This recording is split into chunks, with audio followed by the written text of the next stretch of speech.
La sentencia del magnate. El precio de una mentira perfecta.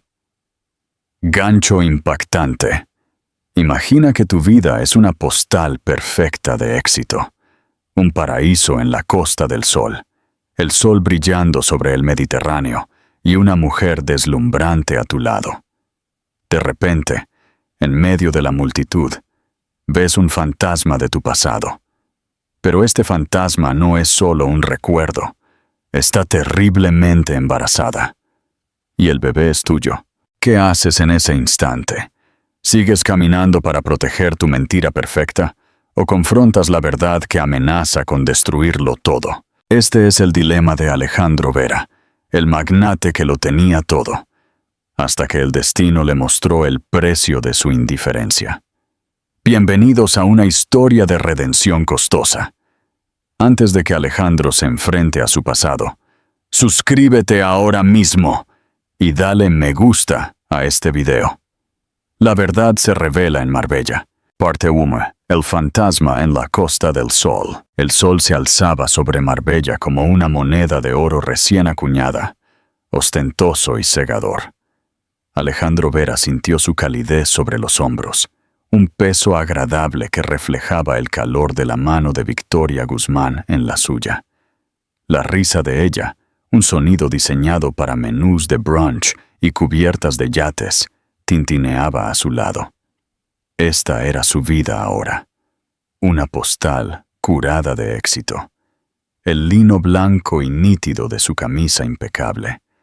La arena suave cediendo bajo sus mocasines italianos. La mujer a su lado, cuya belleza era tanto un consuelo como una declaración de estatus. Era perfecto, y era una mentira. Entonces la vio. El mundo se ralentizó al ritmo espeso de una pesadilla. En medio de las familias dispersas y los adolescentes risueños, una figura solitaria caminaba cerca de la orilla.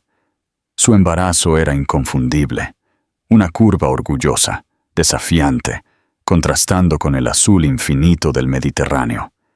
Llevaba un vestido simple, descolorido al tono de un cielo pálido. Y su cabello oscuro era un desorden, revuelto por el viento salino. Fue la forma en que se movía lo que lo golpeó primero, esa ligera cojera que arrastraba desde una caída infantil, la terquedad en la postura de sus hombros. Esa familiaridad superó a su cerebro y le golpeó directamente en el estómago. Clara no la había visto en 8 meses, desde que los abogados habían terminado de limpiar su vida compartida, borrando los votos y dejando solo el lenguaje estéril de los acuerdos de divorcio. Se había dicho a sí mismo que era lo mejor, una ruptura limpia. Había enviado los cheques, se había aislado con el trabajo y la compañía impecable de Victoria. Y casi se había convencido de que Clara simplemente había dejado de existir. Pero allí estaba, un fantasma bajo el sol de la Costa del Sol, imposiblemente real y devastadoramente embarazada, su hijo. El pensamiento fue un golpe físico, dejándolo sin aliento. Recordó la última conversación, una llamada frenética, llena de lágrimas, que había atendido de camino a una junta directiva. «Estoy embarazada, Alex. Por favor, tenemos que hablar». Él la había desestimado. Un último ruego desesperado. Le dijo que su abogado se pusiera en contacto con el suyo. El recuerdo era ácido en su garganta. «Alejandro, cariño, pareces haber visto un fantasma», susurró Victoria, sus dedos apretándose en su mano. Su voz, generalmente un bálsamo calmante, era ahora una intrusión chirriante. Él no pudo contestar. Su mirada estaba fija en Clara. Ella había dejado de caminar, una mano en la espalda baja, la otra acunando su vientre. Su rostro, incluso a esa distancia, estaba marcado por un profundo agotamiento que se sintió como una acusación personal. La brisa del océano pegaba la tela fina de su vestido a su cuerpo, delineando la hinchazón de su estómago, su nueva y sagrada forma. Una forma que él había ayudado a crear y luego había abandonado. La sensación de vergüenza pública, una sensación que no experimentaba desde que era un niño que se había orinado en la cama, lo invadió. Él era Alejandro Vera, un titán de las finanzas, un hombre cuya imagen se gestionaba tan cuidadosamente como su cartera de inversiones. Y a 50 metros de distancia estaba la prueba viva, respirando y embarazada, de su fracaso más profundo. La gente estaba mirando. Podía sentir sus ojos, los susurros que pronto encenderían los circuitos sociales de la Costa del Sol. Clara dio un paso más y luego vaciló. Su cuerpo se balanceó, una frágil caña en el viento. Su mano fue de su vientre a su cabeza, como tratando de mantenerse unida. Sus rodillas flaquearon. «¡Dios mío!», susurró Victoria, con una nota de horror teatral en su voz. «¿Esa mujer está bien? Alejandro, vámonos.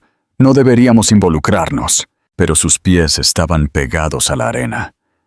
Vio el rostro de Clara, pálido como espuma de mar. Sus ojos se voltearon. Se desplomó, no en un desmayo elegante, sino en un colapso repentino y nauseabundo. Su cuerpo golpeó la arena húmeda con un golpe sordo. Resonó como un disparo en el silencio repentino de su mente. Un jadeo colectivo recorrió la playa. La gente comenzó a correr hacia ella. Una mujer gritó pidiendo que alguien llamara a una ambulancia. La postal perfecta y curada de su vida se acababa de incendiar. Por un momento congelado, él fue solo un hombre mirando a la madre de su hijo, no nacido, caer inconsciente sobre la arena. El título, la riqueza, la amante. Todo se disolvió en el aire salado, dejando solo la agonía cruda y ardiente de su traición. La mentira que había construido se estaba desmoronando, tan seguro como ella lo había hecho. Y entre sus escombros, solo podía mirar, paralizado por la enormidad de lo que había hecho. Parte 2. La recepción fría del hospital. El olor estéril y antiséptico del Hospital Santa Catalina fue una bofetada. Una dura realidad después del aire abierto y salado de la playa. Alejandro se dirigió a la recepción de urgencias, con la mente en un torbellino de pánico y culpa. Había dejado a una furiosa Victoria en el coche, sus protestas sobre la imagen y el escándalo desvaneciéndose en el rugido de sus propios latidos. Había seguido a la ambulancia, conduciendo su Aston Martin con un abandono imprudente que reflejaba el caos dentro de él. Llegó al mostrador de emergencias, su voz cortante y autoritaria. «Vengo por Clara Sánchez. Acaban de traerla de la playa». La recepcionista, una mujer robusta y de ojos cansados llamada Marga, levantó la vista de su ordenador. Poco impresionada por su traje de sastre o la urgencia en su tono. «¿Es usted familiar?». La pregunta flotó en el aire, una simple consulta burocrática que le hirió en lo más profundo. Él dudó. «Soy su exmarido». La palabra le supo a ceniza. Los dedos de Marga repiquetearon en el teclado. «Su contacto de emergencia es un David Espinosa. Está en camino». «Lo siento, señor, pero debido a las regulaciones de privacidad, solo puedo dar información a la familia inmediata o al contacto designado». «Soy el padre de su hijo», espetó, sintiendo que las palabras eran tanto una declaración desesperada como una confesión condenatoria. La expresión de la mujer no se suavizó. Si acaso, un destello de desaprobación cruzó su rostro. «Eso no cambia el papeleo, señor. Tendrá que esperar en la sala de espera designada». Señaló vagamente un conjunto de incómodas sillas de plástico, donde la gente se sentaba en diversos estados de ansiedad e impotencia. Alejandro, que podía llamar al presidente del país con un solo mensaje, estaba siendo bloqueado por una recepcionista de hospital. La ironía era sofocante. Había firmado voluntariamente los papeles que habían cortado sus lazos legales, borrando efectivamente su derecho a estar allí, a saber si ella estaba bien, si su bebé estaba bien. Era una herida autoinfligida, y lo estaba desangrando. Sepulcro retiró a la sala de espera, las luces fluorescentes exponiendo cada defecto de su compostura. Sacó su teléfono, con el pulgar flotando sobre el nombre de Victoria. Ya habían llegado una docena de mensajes. «Esto es una pesadilla, Alex. Mi teléfono está explotando. ¿Tenías que correr tras ella así? Piensa en las fotos. Mi agente acaba de llamar. Tenemos que adelantarnos a esto. Llama a Antonio». Ahora, él los ignoró todos. Su mente volvió a otra llamada, meses atrás. Él estaba en un coche de empresa, atrapado en el tráfico, de camino a cerrar un trato importante. El nombre de Clara había parpadeado en la pantalla. Lo había dejado ir al buzón de voz, molesto por la interrupción. Lo había escuchado más tarde, su voz pequeña y temblorosa. «Alex, no quería hacer esto por teléfono. Estoy embarazada. Sé que todo es un desastre, pero es tuyo. Por favor, ¿podemos hablar? No con abogados, solo nosotros». Él había borrado el mensaje. Lo había racionalizado como un patético último esfuerzo para volver a su vida, para obtener un acuerdo más grande. Había instruido a su abogado, Antonio, que dejara claro que toda comunicación debía pasar por canales legales. Había construido un muro de dinero y abogados a su alrededor, y ahora estaba en el lado equivocado, desesperado por entrar. Pregunta clave para nuestros espectadores. Alejandro se aisló con dinero y abogados. ¿Crees que esta es la peor consecuencia de su traición? ¿O el verdadero castigo es no tener derecho a saber sobre su hijo? Déjanos tu opinión en los comentarios antes de que David llegue al hospital. Parte 3. El desprecio de David. Cada tic-tac del reloj en la pared era un tormento fresco. ¿Estaba despierta? ¿Estaba vivo el bebé? Las preguntas eran un golpe incesante contra el interior de su cráneo. Pensó en su colapso, en la forma en que su cuerpo simplemente se había rendido. Había estado sola todo este tiempo, luchando, mientras él elegía vinos con Victoria y fingía que su pasado no existía. El peso de su abandono emocional se posó sobre él, pesado y asfixiante. No era solo el divorcio, la aventura. Era la forma deliberada y calculada en que la había silenciado. Le había negado su humanidad. Había tratado sus súplicas como una molestia empresarial que debía ser gestionada. Finalmente, un hombre mayor con un rostro amable, curtido por el sol y una mata de pelo blanco, entró en la sala de espera. Exudaba una fuerza tranquila, su expresión una mezcla de miedo y feroz protección. Fue directo al mostrador. «Soy David Espinosa. Vengo por Clara Sánchez». La actitud de Marga cambió instantáneamente. «Claro, señor Espinosa, por aquí. La doctora Prieto está esperando para hablar con usted». Mientras David pasaba, sus ojos se encontraron con los de Alejandro. No hubo destello de sorpresa, solo un desprecio profundo y abismal que fue más hiriente que cualquier asalto verbal. En esa única mirada, Alejandro se vio a sí mismo como David debía verlo. Una fuerza destructiva, un hombre que rompía cosas hermosas y se marchaba de los escombros. David no dijo una palabra. Simplemente sostuvo la mirada de Alejandro un segundo más antes de desaparecer por las puertas dobles, dejando a Alejandro solo en la sala de espera.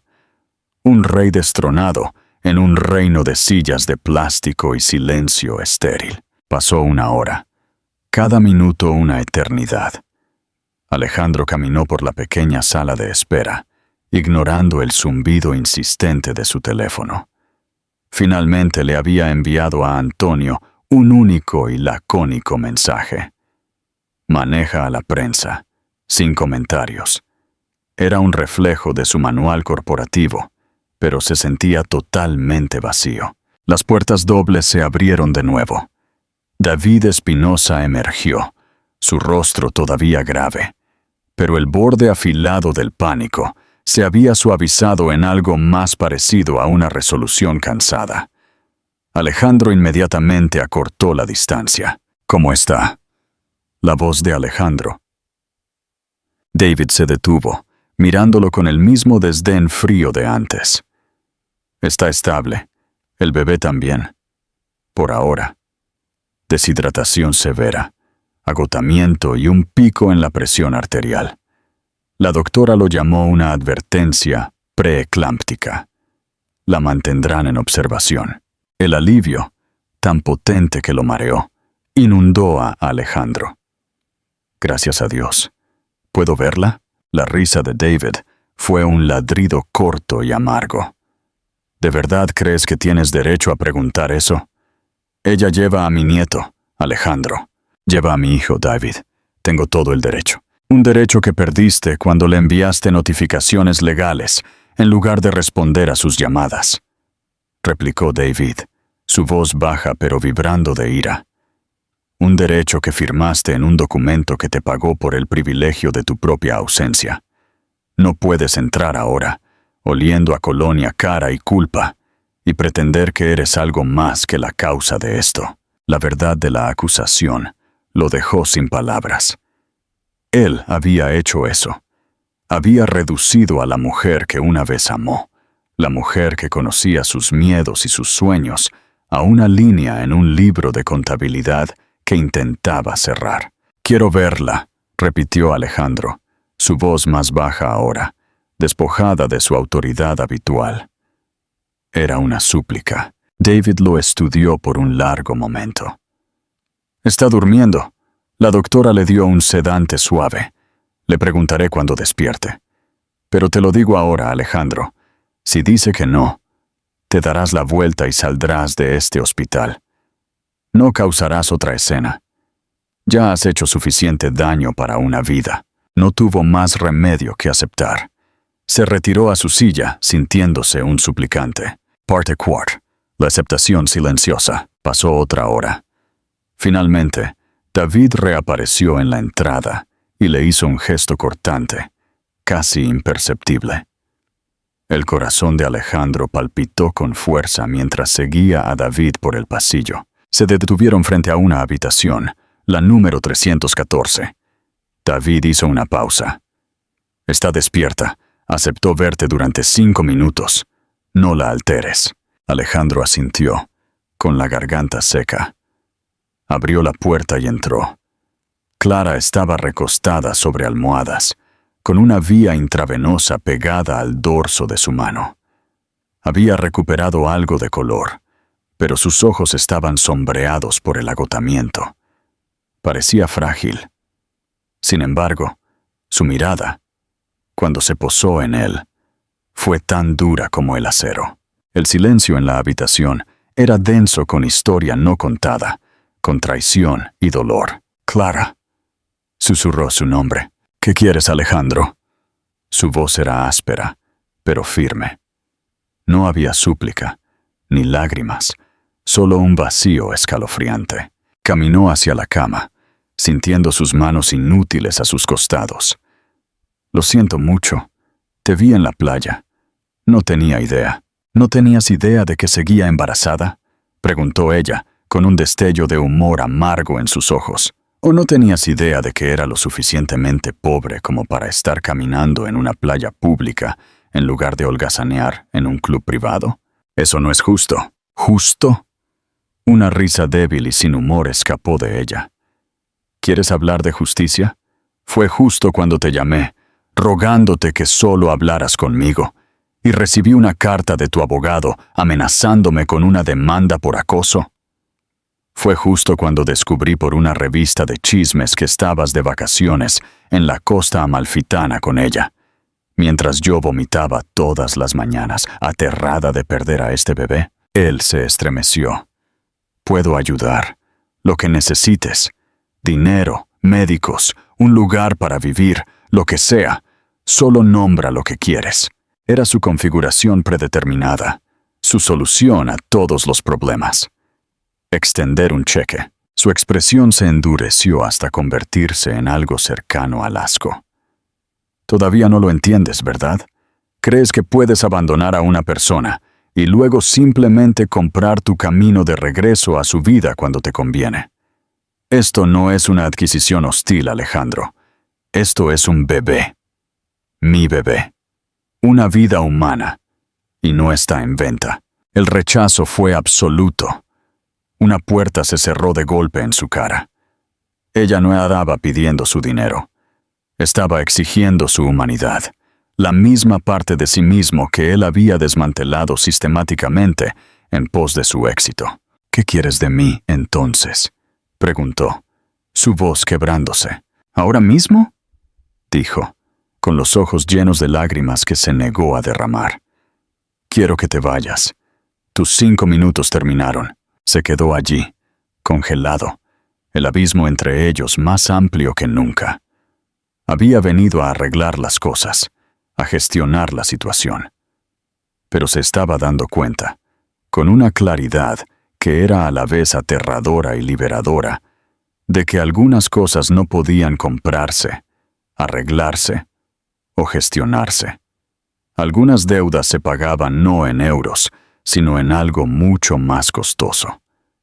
Y él ni siquiera había comenzado a entender la moneda. ¡Keo, call to action! La traición de Alejandro ha sido expuesta y Clara lo ha rechazado. Si crees que todavía hay esperanza de redención para él, comenta esperanza y comparte este video de alto voltaje. Y no olvides seguirnos para ver cómo Alejandro intenta reconstruir la confianza. Tujet voy. Toi radvui, vibantig dien bien kichting vachitietnai. Toi setieptok ngai sauhi Clara, iuko Alejandro roi hoifongbain.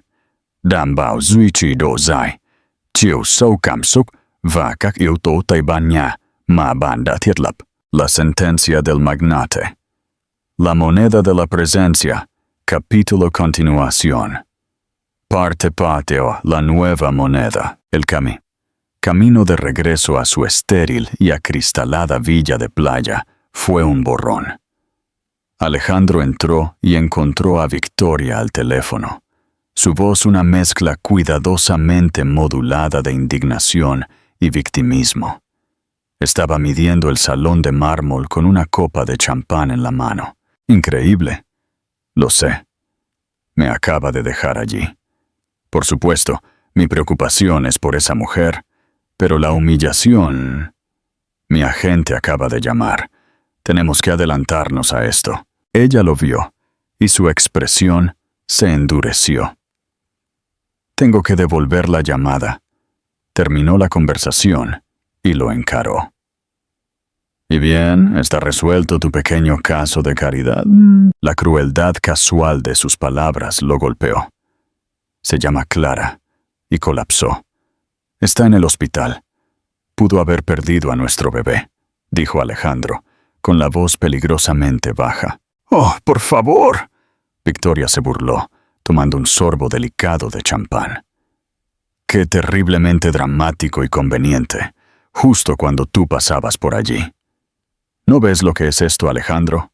Es una trampa, una cazafortunas que acaba de ganar el premio gordo. La prensa tendrá un festín con la historia de la pobre exesposa embarazada, desmayándose a los pies del millonario sin corazón y su nueva novia. No es una historia, Victoria, es mi vida. ¡Es nuestra vida!, espetó ella, su compostura finalmente resquebrajada. La vida que me he esforzado mucho en construir contigo. La marca, la imagen. ¿Tienes idea de lo que esto nos hace a nosotros? A mí, que soy embajadora de marca. Mi reputación está ligada a la tuya. Este desastre que has creado amenaza con destruirlo todo. Él la miró entonces. Realmente la miró. Vio el cabello perfectamente peinado, el vestido de diseñador, el destello de pánico y cálculo en sus ojos. Él la había elegido porque era fácil. Era un accesorio hermoso y sin complicaciones, que no pedía nada que su dinero no pudiera proporcionarle.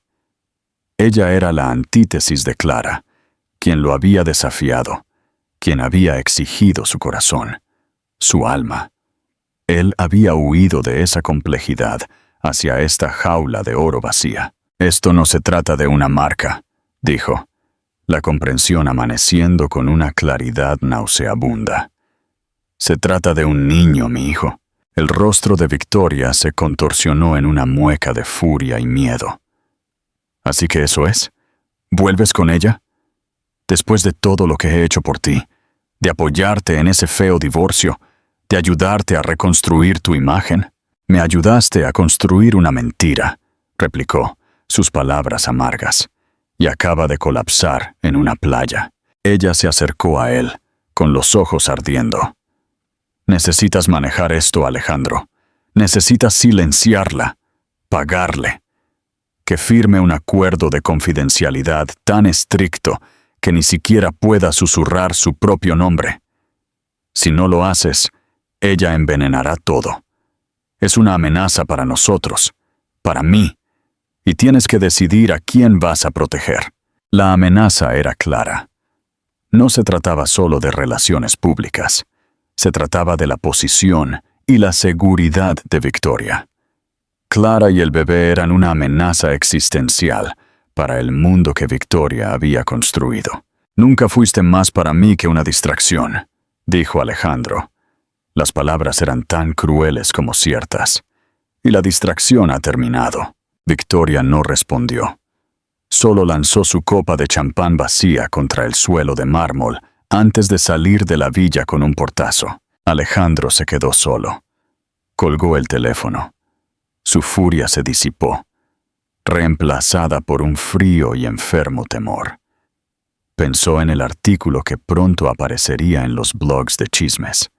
Esta humillación pública, este ataque despiadado, estaba sucediendo por su culpa. Él había traído esta plaga sobre Clara. Había roto con Victoria, pero el daño ya estaba hecho. Había quemado el último puente hacia su pasado, pero al hacerlo, había prendido fuego al mismo terreno donde intentaba construir un nuevo futuro. Tomó su teléfono, con el pulgar flotando sobre el nombre de Clara, sabiendo con absoluta certeza que esta vez el dinero no sería suficiente para arreglar lo que él había permitido que se rompiera. Pártese, el silencio es la respuesta. La llamada a Clara fue la más difícil que jamás había hecho. Esperaba gritos, lágrimas, acusaciones.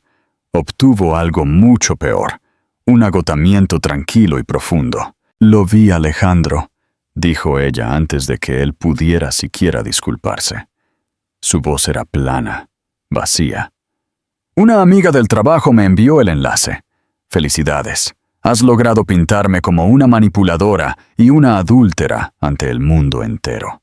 Clara, lo siento muchísimo. Fue Victoria. Terminé con ella, se acabó. Juro que no tuve nada que ver. No importa si lo hiciste. O si simplemente te quedaste quieto y dejaste que sucediera», respondió ella, su voz quebrándose con un dolor que le partió el alma. «El resultado es el mismo. Mi nombre está por los suelos. Mi foto está por todas partes. La gente que conozco me mira de otra manera. ¿Tienes idea de lo que se siente?» Él no la tenía. Siempre había sido el que controlaba la narrativa, el que pagaba a publicistas para moldear su imagen. Nunca había estado en el extremo receptor de una disección pública. «Lo arreglaré», juró, recurriendo a viejos instintos. «Haré que Antonio emita un comunicado. Te mandaremos al blog por difamación. Gastaré lo que sea necesario para limpiar tu nombre». «No», dijo ella, su voz firme. No más comunicados, no más abogados, no más batallas públicas. Ese es tu mundo, Alejandro, no el mío. Cada vez que intentas arreglar las cosas, solo creas un desastre más grande. Simplemente aléjate de mí. Por favor, no puedo soportar más de esto. Necesito protegerme. Necesito proteger a este bebé. Clara colgó. La finalidad en su voz era absoluta. Había sido completamente excluido. Durante la primera semana, él respetó su petición. Fue una agonía. Se sentía como un miembro fantasma, una parte amputada de una familia a la que estaba desesperado por unirse. El silencio era un rugido en sus oídos. Instruyó a Antonio para que emitiera una única declaración lacónica. La historia es una fabricación maliciosa. El señor Vera tiene el máximo respeto por su exesposa, la señora Sánchez, y pide que los medios respeten su privacidad en este momento. Y también hizo que su equipo legal enviara una carta de cese y desistimiento tan amenazante que el blog retiró la historia en cuestión de horas.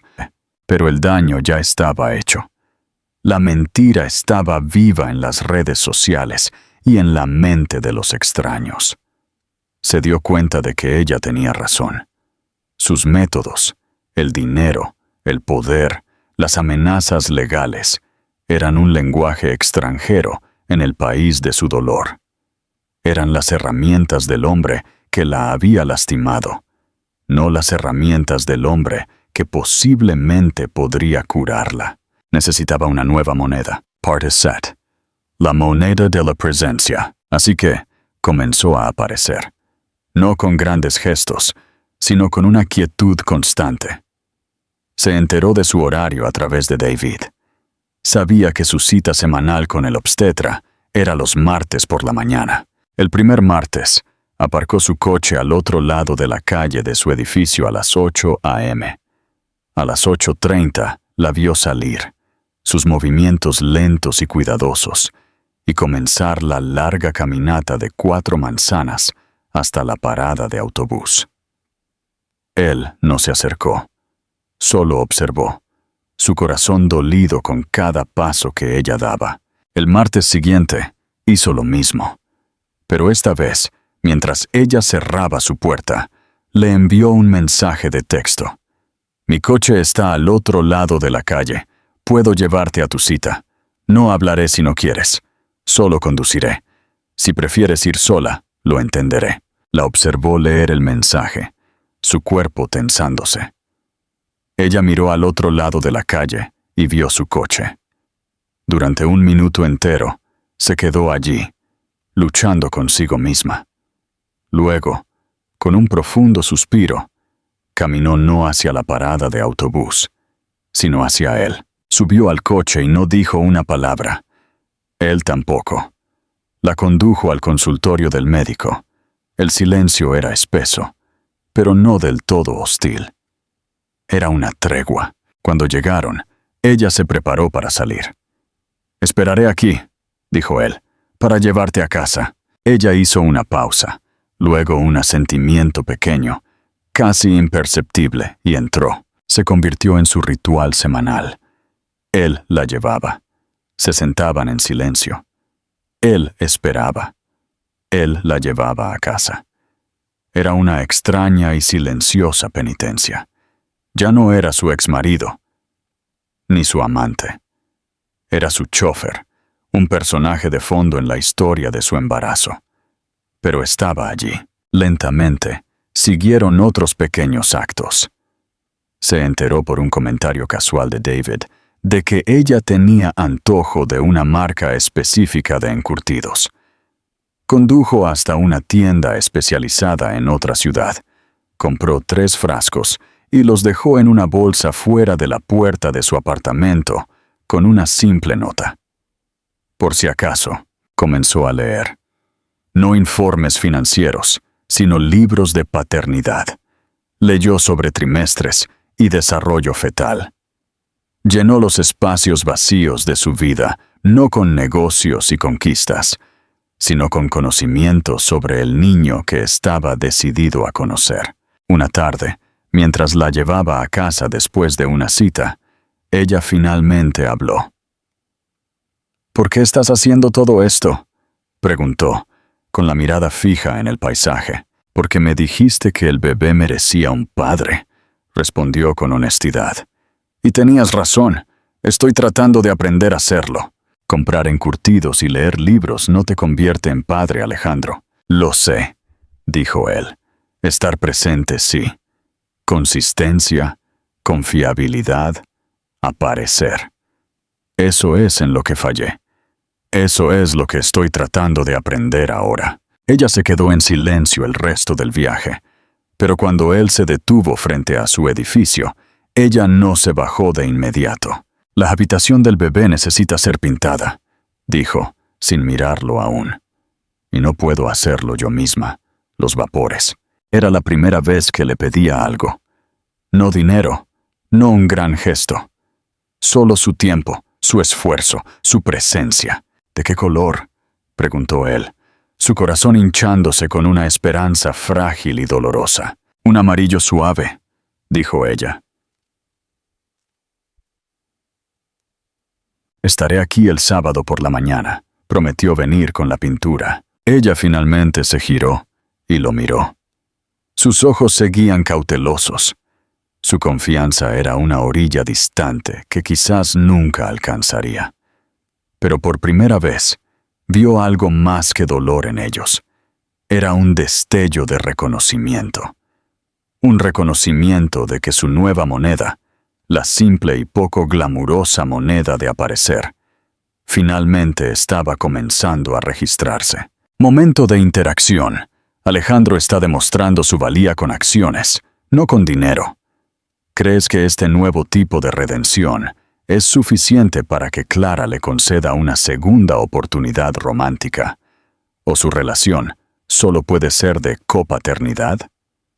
Comparte tu visión detallada en los comentarios. Parte Wait, la ruptura de la trinchera. Llegó el sábado, y Alejandro se presentó no en un coche deportivo, sino en una furgoneta de alquiler, cargada de latas de pintura de bajo VOC, rodillos, brochas y lonas protectoras. Pasó todo el día en la pequeña y sofocante habitación de invitados de Clara, encintando los bordes y pintando metódicamente las paredes de un amarillo pálido. Clara se quedó en el salón, supuestamente en reposo, pero él podía sentir su presencia, su tranquila observación de su trabajo. No hablaron mucho. Él hacía una pregunta. «¿Quieres que pinte la moldura de blanco?», y ella daba una respuesta simple, pero el espacio compartido, la domesticidad de la tarea, comenzó a erosionar la distancia formal entre ellos. Vio su mundo de cerca, el sillón gastado, los libros de segunda mano cubriendo los estantes, la única foto enmarcada de su difunta madre en la repisa. Esta era la vida que ella había construido a partir de las cenizas de la que él había quemado. Era pequeña y humilde, pero era suya. Y era real. El ritmo tranquilo y constante de sus vidas continuó durante semanas. Los viajes en coche de los martes, algún que otro recado. Él montó una cuna para ella, con el ceño fruncido por la concentración ante las inescrutables instrucciones suecas. Instaló puertas de seguridad para bebés, a pesar de que faltaban meses para que las necesitaran. Cada tarea era un pequeño y constante ladrillo en una base que él intentaba desesperadamente colocar. Se estaba convirtiendo en un accesorio, una presencia confiable que ya no la hacía estremecerse. La confianza no se hablaba, pero estaba allí. Un brote frágil en la tierra quemada de su pasado. Luego llegó la llamada. Eran poco después de las 2 a.m. de un martes a finales de otoño. Él dormía en su apartamento de la ciudad cuando su teléfono sonó en la mesita de noche. Vio su nombre y se despertó al instante. Su sangre se congeló. «Alejandro». Su voz era tensa por el dolor, sin aliento. «Clara, ¿qué pasa? ¿Es el bebé?» «Yo. No lo sé», jadeó. «Tengo calambres, muy fuertes, y creo que acabo de romper aguas. Es demasiado pronto, Alex. Solo tengo 34 semanas». El pánico, frío y agudo, lo inundó. «Voy para allá. Llama a urgencias». «No, no hay tiempo. No puedo. David está de viaje. Intenté llamar a un taxi. Dijeron que tardaría 40 minutos. Alejandro, por favor, tengo miedo». El miedo puro en su voz borró cualquier distancia restante entre ellos. Ella lo había llamado. En su momento de terror, ella había acudido a él. «Voy en camino», dijo él, su voz una roca de calma que no sentía. «Aguanta, Clara. Ya voy». Se movió más rápido que nunca en su vida. Se vistió. Cogió las llaves. Rompió todos los límites de velocidad en las carreteras desiertas de la noche, con los nudillos blancos en el volante. Su mente era una oración frenética. Por favor, que ella esté bien. Por favor, que el bebé esté bien. Davente la encontró en el suelo de su salón, con el rostro pálido y perlado de sudor. Él la ayudó a levantarse suavemente, la envolvió en una manta y la cargó por los 4 tramos de escaleras hasta su coche. El viaje en coche hasta el hospital fue un borrón de luces rojas y sus jadeos agudos y doloridos desde el asiento del pasajero. El personal de urgencias los rodeó en el momento en que se detuvo. Se la llevaron en una camilla, su mano buscando la de él, por un segundo fugaz antes de que desapareciera por las puertas dobles. Y luego se quedó solo de nuevo, de vuelta en la sala de espera, donde esta pesadilla había comenzado meses atrás. Pero esta vez fue diferente. Él no era un fantasma. Cuando la enfermera vino a tomar su información, él sabía las respuestas. Sabía el nombre de su médico, su fecha de parto, sus alergias. Ahora estaba en su formulario de ingreso, justo debajo de David, como su contacto de emergencia. Un pequeño cambio burocrático que se sintió como un cambio sísmico. Pasaron las horas. Llamó a David, quien estaba angustiado y prometió tomar el primer vuelo de regreso. Caminó. Bebió café amargo de una máquina expendedora. Rezó a un Dios en el que no estaba seguro de creer. Finalmente, justo cuando rompía la primera luz gris del amanecer, apareció la doctora Prieto, la misma doctora de antes. Su rostro estaba cansado, pero tranquilo. «Señor Vera», él buscó en su rostro, preparándose para lo peor. «Está ella. Está el bebé». Clara tuvo un desprendimiento de placenta, probablemente relacionado con su preeclampsia, explicó la doctora. «Fue crítico. Tuvimos que realizar una cesárea de emergencia, pero ahora está estable. Está en reanimación». Él se desplomó contra la pared con alivio. «¿Y el bebé?». La doctora Prieto sonrió. «Tienen una hija. Es pequeña. Pesa un poco menos de 2 kilos y está en la UCI como precaución. Pero está respirando por sí misma. Es una luchadora, una hija». Las palabras resonaron profundamente en su alma. Tenía una hija. «¿Puedo verlas?», preguntó, su voz ahogada por la emoción. «Puede ver a su hija ahora», dijo ella. «Clara saldrá de reanimación en aproximadamente 1 hora». Siguió a una enfermera a través de un laberinto de pasillos hasta la unidad de cuidados intensivos neonatales.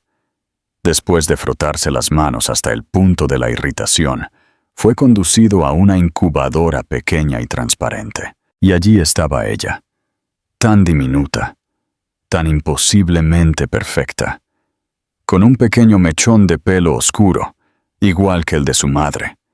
Estaba conectada a monitores que emitían pitidos suaves, pero su diminuto pecho subía y bajaba con un ritmo constante y decidido. Metió una mano por el portal y colocó suavemente un dedo sobre su pequeña mano, que se aferró.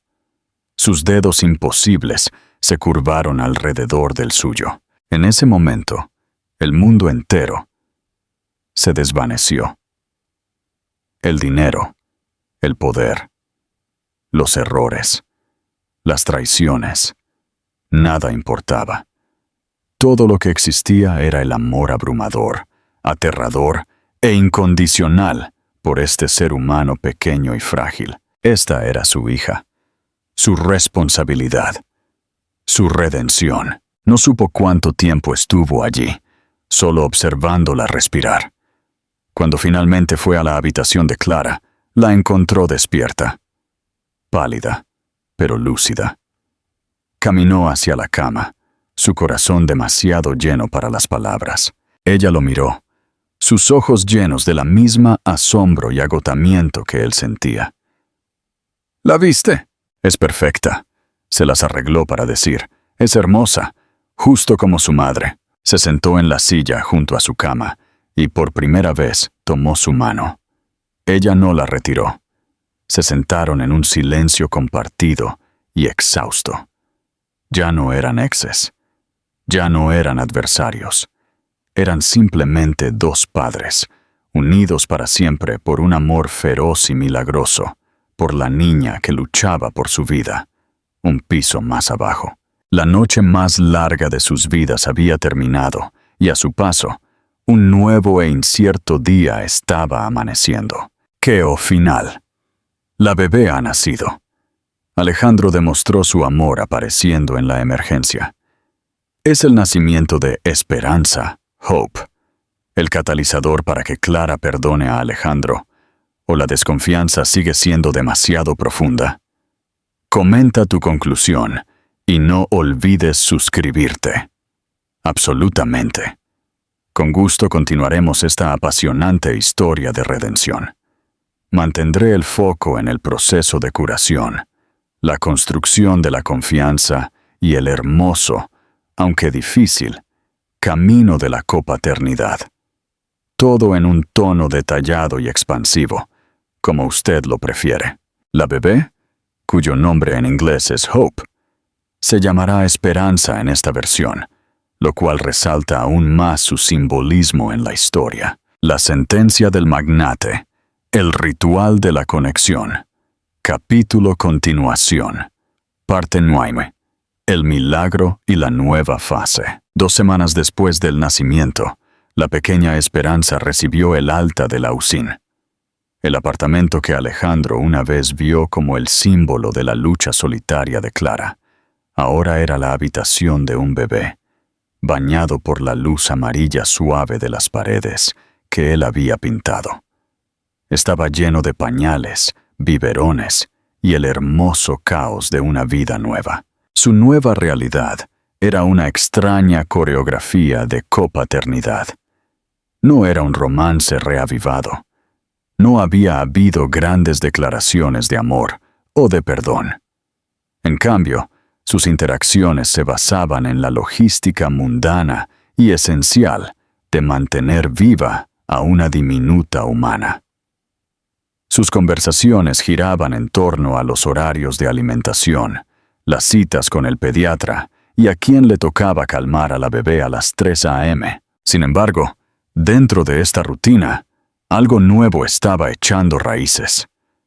Alejandro veía el amor feroz e incansable en la forma en que Clara sostenía a Esperanza, las suaves nanas que le cantaba cuando pensaba que nadie escuchaba, y ella lo veía a él. Ella lo veía fajando a su hija con destreza, una habilidad que había aprendido de un tutorial de YouTube a las 4 a.m. Ella lo veía pasear sin parar por el pequeño salón, acunando a una inquieta Esperanza sobre su hombro hasta que finalmente se dormía. Ella lo veía no como el millonario que la había abandonado, sino como el padre de Esperanza. Un hombre que se presentaba, un hombre que se quedaba. Esa tarde, un frío otoñal hacía vibrar los cristales de las ventanas. Esperanza dormía en su Moisés junto al sofá, emitiendo suaves arrullos. Alejandro acababa de terminar de lavar los platos de la cena, comida china para llevar directamente de sus envases de cartón, mientras Clara lo observaba. Una expresión reflexiva, indescifrable, en su rostro. Él se secó las manos y se sentó en el sillón gastado frente a ella. El silencio ahora era cómodo, un espacio compartido en lugar de uno vacío. «David llamó hoy», dijo ella, su voz suave. «Está feliz de que hayas estado aquí. Ha sido un apoyo real». «Me alegra estar aquí», dijo él simplemente. Era la cosa más verdadera que había dicho en años. Las salas de juntas y los acuerdos multimillonarios de su antigua vida se sentían como un sueño de otra existencia. Este pequeño apartamento, con el olor a talco de bebé y la respiración tranquila de su hija, se sentía como el único lugar real en el mundo. «Esto es difícil, Alejandro», admitió ella, mirándolo finalmente. «Verte aquí, recordar todo. A veces sigo tan enfadada contigo que apenas puedo respirar». «Lo sé», dijo él, con la mirada inquebrantable. «Tienes todo el derecho a estarlo. No espero que me perdones, Clara. Quizás nunca. Todo lo que puedo hacer es intentar ser el padre que Esperanza se merece». Ella miró a su hija, su expresión suavizándose. «Ella se merece todo». Volvió a mirarlo. «¿Qué pasa ahora? ¿Qué es esto?». Era la pregunta que flotaba entre ellos todos los días. No eran una pareja. No eran solo copadres. Eran algo intermedio. Dos personas unidas por un pasado doloroso y un futuro precioso, lleno de esperanza. «No lo sé», confesó él. «Estamos escribiendo un libro nuevo, supongo, y solo estamos en la primera página. Y esta página está resultando muy costosa». Dudó. Luego se atrevió a dar un paso más. «Se está haciendo tarde. ¿Puedo quedarme en el sofá por si necesitas ayuda con la toma de la noche?». Clara lo miró, sus ojos escudriñándolo. No vio ninguna agenda oculta, ninguna manipulación. Solo a un hombre cansado ofreciendo su presencia. Pensó en las largas y solitarias noches que le esperaban, el peso abrumador de ser madre primeriza. Ella asintió lenta y deliberadamente. «De acuerdo, Alejandro, puedes quedarte, pero por la mañana volvemos a la logística y al trabajo». No fue una declaración de amor. No fue una promesa de futuro juntos. No fue perdón. Fue aceptación. Fue un único y tembloroso paso hacia el nuevo camino que estaban forjando juntos. Un camino que no volvía a lo que habían perdido, sino hacia algo que aún tenían que definir. Él una vez había intentado borrarla, pero ahora, en esta pequeña y tranquila habitación, finalmente había encontrado su lugar en su historia. No como el villano, ni siquiera como el héroe, sino simplemente como un hombre, presente en la página, listo para ver qué traería el próximo capítulo. Parte X. La invasión de los medios y el escudo. El proceso de curación nunca es una línea recta. Y el mundo exterior, el mundo que Alejandro había creado y luego destruido, no tardó en volver a llamar a su puerta. No tardó en volver a 2 días después de que Alejandro comenzara su vigilia en el sofá. El escándalo reapareció. Un blog de chismes de la alta sociedad de Madrid, conocido por su crueldad, publicó un artículo con una fotografía granulada de Alejandro, saliendo del edificio de Clara a primera hora de la mañana. El titular era un golpe bajo directo al corazón. El magnate arrepentido. ¿Redención o manipulación? Alejandro Vera se instala con su exesposa e hija recién nacida para evitar la quiebra social. El artículo especulaba que Alejandro, enfrentando un descenso en su valor neto después de la ruptura con Victoria y la atención negativa, estaba intentando desesperadamente usar a su hija prematura como un accesorio de relaciones públicas para limpiar su imagen y asegurar su posición en la élite. Clara leyó el titular en el teléfono de Sofía. Sofía había acudido a primera hora, furiosa y preparándose para otra batalla mediática. «Es una vileza», siseó Sofía. «Llamaré a Isabel. Tenemos que amenazar con una demanda inmediata. Esto no es solo difamación, es acoso». Alejandro, que acababa de entrar en el salón con Esperanza dormida en un portabebés, se detuvo en seco. Leyó el titular.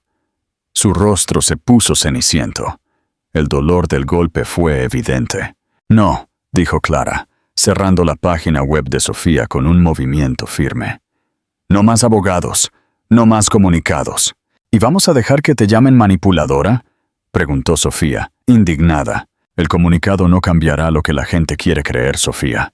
Solo hará que Alejandro y yo parezcamos desesperados». «Yo me ocuparé», intervino Alejandro, con una voz llena de renovada determinación. «Llamaré a los editores personalmente. Les diré la verdad, que Esperanza estuvo a punto de morir y que estoy aquí como su padre». Clara se levantó y se colocó frente a él, su mirada tan intensa como la luz de la mañana. «Escúchame bien, Alejandro. Mi vida y la vida de nuestra hija no son una historia de marketing para tu redención. Si quieres estar aquí, lo harás bajo mis reglas. Y mi regla principal es silencio absoluto ante los medios. Ni una palabra, ni un gesto público. Tu presencia aquí es para Esperanza, no para tu imagen». Él dudó, luchando contra el instinto de magnate que le exigía controlar la narrativa con dinero. Pero esta vez, las palabras de Clara tenían el peso de la verdad indiscutible. «De acuerdo», asintió. «Silencio absoluto. Pero déjame hacer una cosa. Déjame reforzar la seguridad de este edificio. Los fotógrafos van a venir». Clara accedió, y en las siguientes 24 horas, Alejandro se movió en el mundo de las sombras. Instaló cámaras. Contrató discretamente a 2 guardaespaldas vestidos de civiles que se mezclaban con los vecinos del barrio y que patrullaban el exterior. No para protegerlo a él, sino para proteger la frágil paz de Clara y Esperanza de los paparazzi. Party Elambis, la deuda silenciosa. Las semanas se convirtieron en meses. El proceso de sanación se manifestó en actos de servicio.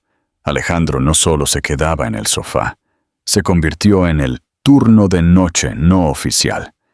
Aprendió a cambiar pañales en la oscuridad, a preparar biberones a ciegas y a reconocer cada matiz del llanto de Esperanza. Una noche, Clara se despertó y lo encontró sentado en el suelo de la habitación de Leo, completamente en silencio, acunando a Esperanza. Las lágrimas corrían por el rostro de Alejandro. «¿Qué pasa?», susurró ella. «Nada», dijo él, con la voz áspera. «Solo estoy pensando en la noche en que nació, la noche en que me llamaste, pensando en que yo estaba en el lado equivocado de la ciudad, viviendo mi mentira, mientras tú luchabas por la vida de nuestra hija a solas. Me perdí el momento más importante del mundo, y me lo perdí por mi propia estupidez. Lo siento, Clara. Lo siento por cada día que te hice sentir sola». No era una disculpa que buscara perdón, sino una confesión de su dolor. Y fue esa vulnerabilidad cruda la que finalmente rompió un poco el muro de hielo que Clara había levantado. «Tú no te lo perdiste todo», respondió Clara, acercándose y sentándose a su lado. «Estuviste aquí cuando te llamé. Me llevaste al hospital. Y estuviste a mi lado cuando la Dora Prieto nos dijo que era una niña. Esa fue la parte que elegiste no perderte. Y esa es la parte que yo he elegido recordar. Esa noche, la conversación no giró en torno a los horarios de sueño o las citas médicas. Giró en torno a la pérdida, al dolor de Preston, al desprendimiento de placenta, a la soledad de 8 meses de embarazo. Al cabo de un rato, cuando Esperanza se durmió profundamente en sus brazos, Clara se apoyó en el hombro de Alejandro. No fue un gesto romántico, sino un momento de pura y compartida fatiga. «Gracias por quedarte», susurró ella. «Gracias por llamarme», respondió él. El viaje de la sanación no es lineal, y la confianza nunca vuelve a ser completa. Pero la copaternidad estaba forjando un vínculo que era más fuerte y más real que el amor tóxico que alguna vez compartieron. Momento de interacción final. Alejandro finalmente se ha quebrado, y Clara ha respondido con empatía. ¿Crees que su relación puede evolucionar de una tregua de copaternidad a una amistad duradera, basada en la verdad? ¿O las cenizas del amor aún podrían encenderse? Comenta tu pronóstico y no olvides darle me gusta. La verdadera sentencia para Alejandro no fue la pérdida de su fortuna o de su reputación. Fue la necesidad de ganarse el amor incondicional de su hija y la confianza básica de Clara, día a día, con la moneda más difícil de pagar: la presencia constante, la honestidad sin filtros y el servicio desinteresado. El nacimiento de Esperanza no solo les dio una hija, les dio una segunda oportunidad para redefinir el significado de la palabra familia.